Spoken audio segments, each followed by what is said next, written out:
মাত্র একদিন পরেই মিয়ানমারে সাধারণ নির্বাচন, তবে দেশ জুড়ে নেই ভোটের আমেজ। গেল কয়েক মাসে চোখে পড়েনি তেমন নির্বাচনী প্রচারণা, সমাবেশ, রোড শো কিংবা বড় জামায়াত। অভিযোগ রয়েছে অনেক প্রার্থী রাস্তায় প্রকাশ্যে প্রচারণার সাহস পায়নি। বাসিন্দারাও বলছেন দেশ জুড়ে গৃহযুদ্ধ, মানবিক সংকট এবং জান্তার সমালোচনার মধ্যে ভোট গ্রহণ হচ্ছে।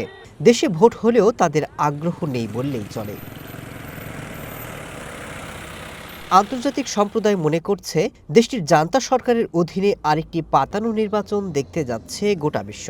ভোট আয়োজনের মধ্যেও সামরিক অভিযান জোরদারের ঘোষণা দিয়েও আরও বেশি প্রশ্নবিদ্ধ মিন অং লাই প্রশাসন। এমন অবস্থায় নির্বাচনকে কমেডি শো বলে মন্তব্য করেছেন পালিয়ে বেড়ানো মিয়ানমারের তরুণরা। বিশ্লেষক এবং কূটনীতিকরা বলছেন গৃহযুদ্ধ আরও ভয়াবহ হতে থাকা দক্ষিণ পূর্ব এশিয়ার এই দেশটিতে নির্বাচনের মাধ্যমে জান্তা যে স্থিতিশীলতা আনার চেষ্টা করছে তা এক প্রকার দুঃসাধ্য।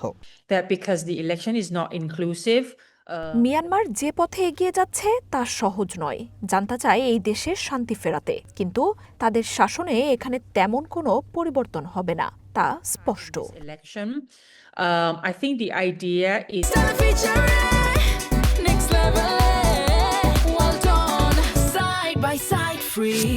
এমনকি সূচিসহ অন্যান্য নেতাদের কারাবন্দী রেখে জনপ্রিয় রাজনৈতিক দল ন্যাশনাল লীগ ফর ডেমোক্রেসি পার্টিকে নির্বাচন করার সুযোগ না দেওয়ায় জান্তা সরকারের ভোট প্রশ্নের মুখোমুখি।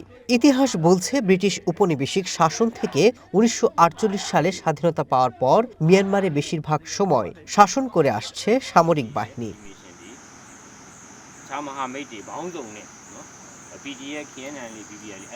সূচির দল ন্যাশনাল লীগ ফর ডেমোক্রেসি ভেঙে দিয়েছে নির্বাচন কমিশন। এবারে নির্বাচনে অংশ নিতে পারবেন না তারা। জান্তা বিরোধী অন্য দলগুলো অংশ নিচ্ছে না। নির্বাচন করছে ৬টি দল, যার মধ্যে বেশিরভাগ সামরিক বাহিনী সমর্থিত। মূলত জান্তা সরকার এবারে নির্বাচন দিয়ে আন্তর্জাতিক সমর্থন আদায়ের চেষ্টা করছেন। তবে বেশিরভাগ পশ্চিমা দেশ নির্বাচনকে প্রহসন হিসেবে আখ্যা দেওয়ায় এই নির্বাচন আন্তর্জাতিক সমর্থন হারাবে বলেও মনে করছেন বিশ্লেষকরা। Masud Rana, one international desk.